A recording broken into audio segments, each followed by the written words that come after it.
MPhil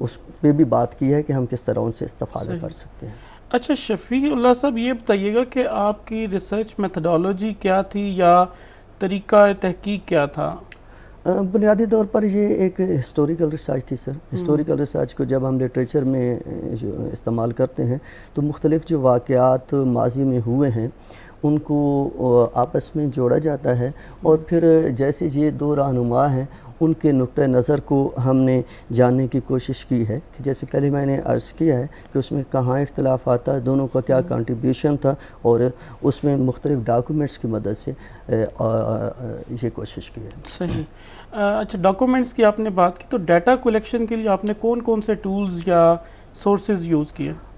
یہ ایک نہایت مشکل کام تھا ڈاکٹر صاحب، کیونکہ اتنی بڑی شخصیات ہیں، ان پر آپ جب کوئی ایک فقرہ بھی لکھتے ہیں تو یہ آسان نہیں ہوتا، اور پھر آپ جب اس کو ہسٹوریکلی چیزوں کو وہ پروو کرنے کی کوشش کرتے ہیں تو اس کے لیے آپ کو بہت زیادہ ڈیٹا چاہیے ہوتا ہے۔ تو اس میں ان کی جو بایوگرافیز ہیں، آٹو بایوگرافیز ہیں، کیونکہ وہ پرائمری سورسز کے طور پر ہم نے استعمال کی۔ پھر وہ جن اخبارات میں لکھتے تھے، جیسے مہاتما گاندھی ہیں تو یہ ینگ انڈیا میں زیادہ لکھتے تھے، پھر ینگ انڈیا کی جو ہمیں کاپیز مل سکتی ہیں ان سے بھی استفادہ کیا ہے۔ اسی طرح جو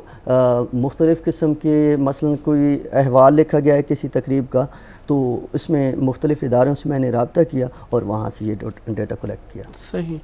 اچھا ایک سر یہ تھوڑا سا کلیئر کیجیے گا کہ ہسٹوریکل ریسرچ ڈیزائن کے ساتھ جب ہم ریسرچ کرتے ہیں تو ڈیٹا کے اوپر انٹرنل کریٹیسزم ہوتا ہے اور ایکسٹرنل کریٹیسزم ہوتا ہے۔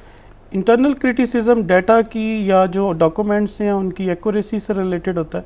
اور ایکسٹرنل کریٹیسزم جو ہے وہ ان کی اتھینٹسٹی سے ریلیٹڈ ہوتا ہے۔ تو آپ نے کیسے انشور کیا کہ انٹرنل کریٹیسزم جو ہے وہ بھی کم ہو اور ایکسٹرنل کریٹیسزم بھی کم ہو؟ جی ڈاکٹر صاحب، جیسے میں نے پہلے کہا ہے کہ یہ ایک مشکل پروجیکٹ تھا، اور اس میں ایک تو یہ ہے کہ اس ڈیٹے تک پہنچنا ایک مشکل کام تھا۔ اس کے لیے مجھے مختلف آرکائیوز میں جانا پڑا، لائبریریز میں جانا پڑا۔ اس کے علاوہ جو اقبال کے حوالے سے موسٹ اتھینٹک ادارے ہیں، بالخصوص جیسے اقبال اکادمی ہے، انہوں نے جو اقبال کے حوالے سے جو ڈاکومنٹس شائع کیے ہیں ان سے آپ کو ہیلپ ملی۔ اور اس کے علاوہ ظاہرہ اقبال کے جو اپنے خطوط ہیں، جو ان کی شاعری خود انہوں نے شائع کی تھی، وہ بھی ظاہرہ میرے لیے، اور اس کے علاوہ یہ ہے کہ ان کا جو بیانات ہیں سیاسی، وہاں مختلف قسم میں ان کو کمپائل کیا گیا ہے، تو وہ بھی اس ادارے نے اس میں بڑا اہم کردار ادا کیا ہے۔ اس طرح اگر میں مہاتما گاندھی کی بات کروں تو ایک تو یہ ہے کہ انڈیا نے ایک اس پہ کافی وقت لگایا، تقریباً 34-35 سال انہوں نے ایک پروجیکٹ شروع کیا تھا 1960 کے لگ بھگ۔ تو انہوں نے collected works of Mahatma Gandhi اسے کہا جاتا ہے، یہ تقریباً 98 جلدوں پر محیط ہے۔ تو اس کے یعنی جو ڈیٹا ہے انڈیا میں اس کو موسٹ اتھینٹک ڈیٹا کہا جاتا ہے، وہاں سے بھی میں نے ہیلپ لی۔ ایک گاندھی ہیریٹیج ان کا ادارہ ہے جس میں ان کا مختلف قسم کا ڈیٹا جو مہاتما گاندھی سے ریلیٹڈ ہے، وہاں رابطہ کیا اور انہوں نے میرے ساتھ تعاون کیا۔ اسی طرح گاندھی آشرم ایک ان کا ادارہ ہے، تو مختلف چینل سے میں نے ان سے رابطہ کیا اور انہوں نے مجھے ڈیٹا پرووائڈ کیا، اور پھر اس میں ریسرچ میں میں بہت شکریہ، آپ نے بڑی ڈیٹیل کے ساتھ بتایا ایکسٹرنل کرٹیسزم کے بارے میں اور انٹرنل کرٹیسزم کے بارے میں، اور یہ بڑے اسٹوڈنٹس کے لیے میں یہ بڑا یہاں پہ ریٹریٹ کر دوں کہ جب آپ ایکسپیریمنٹل ڈیزائن کے ساتھ ریسرچ کر رہے ہوتے ہیں تو ڈیٹا کے اوپر کویشچن زیادہ ہوتے ہیں کہ ڈیٹا جو ہے وہ کتنا اتھینٹک ہے اور کتنا ایکوریٹ ہے۔ تو جب بھی آپ ریسرچ کریں ان دو پہلوؤں کے اوپر لازمی آپ نے ڈیٹا کو انشور کرنا ہے کہ وہ انٹرنلی کرٹیسزم اس پہ کم ہو اور ایکسٹرنل کرٹیسزم بھی اس پہ کم ہو۔ اچھا سر یہ بتائیے گا کہ آپ کی ریسرچ کی کیا فائنڈنگز آئی؟ اس میں سر جیسے میں نے پہلے عرض کیا ہے کہ بنیادی طور پر یہ ایک کمپیریٹیو اسٹڈی تھی، اور دو جو اقوام ہیں ہندو اور مسلم، تو اس میں ایک تو یہ تھا کہ دونوں لیڈروں کی جو اپنی اقوام کے لیے جو کوشش تھی اس کو میں نے اجاگر کرنے کی کوشش کی ہے کہ کس کس مقام پہ مہاتما گاندھی نے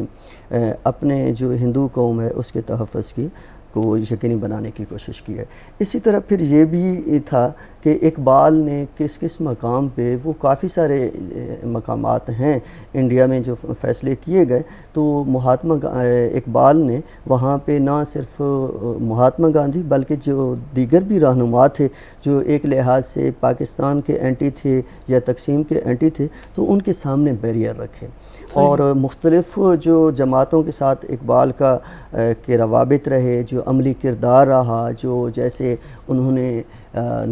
جو پنجاب کی لیجسلیٹو کونسل ہے اس میں الیکشن لڑ کے جو کردار ادا کیا، اسی طرح انہوں نے جو تحریک خلافت میں شروع میں اس کا میں شمولیت اختیار کر کے پھر اس سے علیحدگی اختیار کی، تو اس کو بھی میں نے واضح کرنے کی کوشش کیا کہ اس کی کیا وجوہات تھیں۔ اس طرح اقبال کو جب بلایا گیا تھا گول میز کانفرنسز میں، تو وہاں اقبال نے جو مہاتما گاندھی تھے بنیادی طور پر یہ کوشش کر رہے تھے کہ یہ ہم ایک ہی قوم ہیں اور ہمارے جو ذاتی معاملات ہیں ان کو بالکل نہ چھیڑا جائے، جو ہمارے وفاقی آئین کے حوالے سے معاملات ہیں ان کو ڈسکس کیا جائے۔ سوری میں آپ کو انٹرپٹ کروں، ایک مہاتما گاندھی کا ایک نظریہ ہے اہنسا کا، اور اقبال کا نظریہ ہے جو تصور خودی ہے بیسیکلی، تو ان دونوں میں بھی کوئی مماثلت آپ نے دیکھی؟ بہت دلچسپ سوال ہے ڈاکٹر صاحب۔ جیسے ہم پاکستان میں جب اقبال کی بات کرتے ہیں تو لاشعوری طور پر ہمارے ذہن میں ایک لفظ آتا ہے خودی، کیونکہ اقبال کا جو تصور ہے فلاسفیکل، جو ان کی جو فلاسفی ہے وہ خودی پہ ہی ساری بیس کر رہی ہے۔ اسی طرح ہمارے ہاں تو مہاتما گاندھی کو ذرا میں نے محسوس کیا اس ریسرچ کے دوران کہ کم پڑھا جاتا ہے، اگرچہ پڑھا جانا چاہیے، ان کے افکار سے استفادہ کیا جا سکتا ہے۔ تو وہاں جب مہاتما گاندھی کا ذکر آتا ہے تو لفظ اہنسا ضرور آتا ہے، تو یہ اہنسا جو ہے ان کی پوری جو پولیٹیکل فلاسفی ہے اس کو اس نے یوں سمجھ لیں کہ ایک گھیرے ہوئے ہے، اور اسی طرح باقی جو افکار ہیں ان کا اہنسا سے بڑا گہرا تعلق ہے۔ ٹھیک ہے،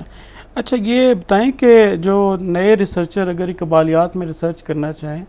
تو آپ ان کو کیا ریکمینڈ کرتے ہیں کہ وہ کس ڈائریکشن میں فردر ریسرچ کریں؟ اچھا، ایک تو یہ ہے ڈاکٹر صاحب کہ جو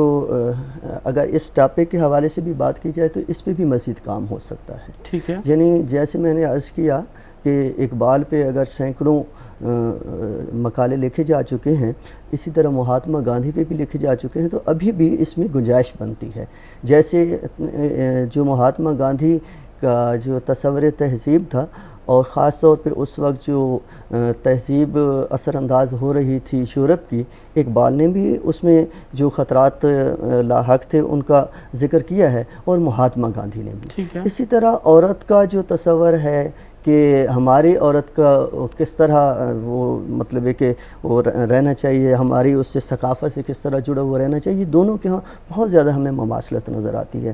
اسی طرح مزید اگر آپ دیکھیں تو جیسے آپ نے ابھی بات کی اقبال کا جو تصور خودی ہے اور ان کا مہاتما گاندھی کا جو اہنسا کا تصور ہے، اس پہ بھی مزید بات ہو سکتی ہے، سرچ ہو سکتی ہے۔ ٹھیک ہے، بہت شکریہ۔ یہ بتائیں کہ آپ کی تحقیق کی جو فائنڈنگز آئی ہیں، جو رزلٹس آئے ہیں،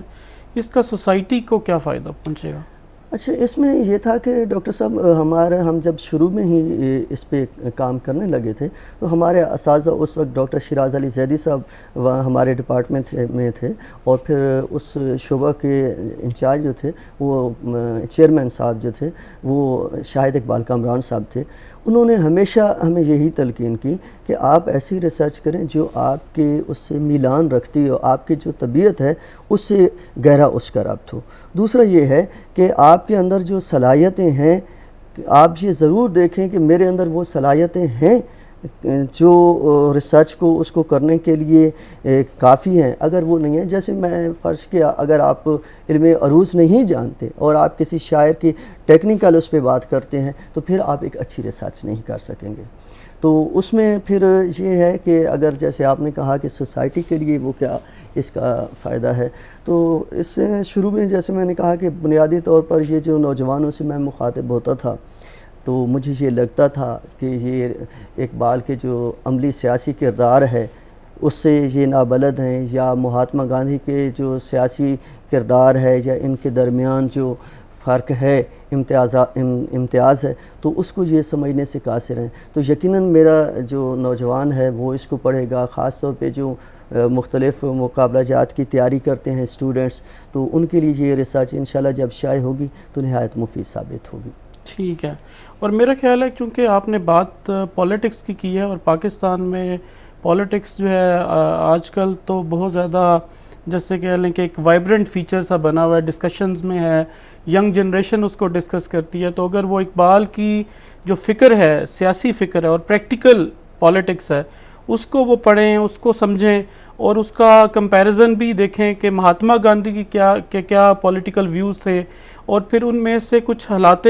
حاضرہ کے لیے یا جو ایک وقت چل رہا ہے اس کے لیے کچھ ڈائمینشنز لے لیں، کچھ لیسنز لے لیں، تو وہ بھی ایک بہت بڑا کنٹریبیوشن ہوگا آپ کی ریسرچ کا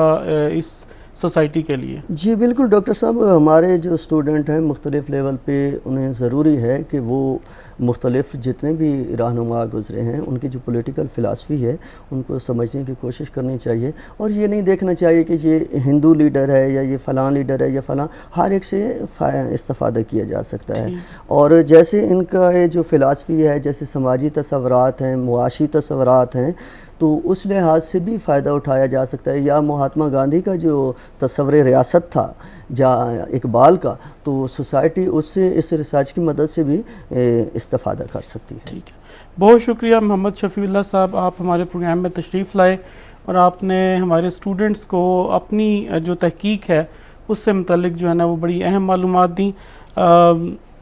ڈیئر اسٹوڈنٹس، میں اسی دعا کے ساتھ اس پروگرام کا اختتام کرتا ہوں کہ اللہ تعالیٰ آپ سب کے لیے آسانیاں پیدا کرے اور آپ کو توفیق دے کہ آپ لوگوں کے لیے آسانیاں پیدا کریں. علامہ اقبال اوپن یونیورسٹی زندہ باد، پاکستان پائندہ باد.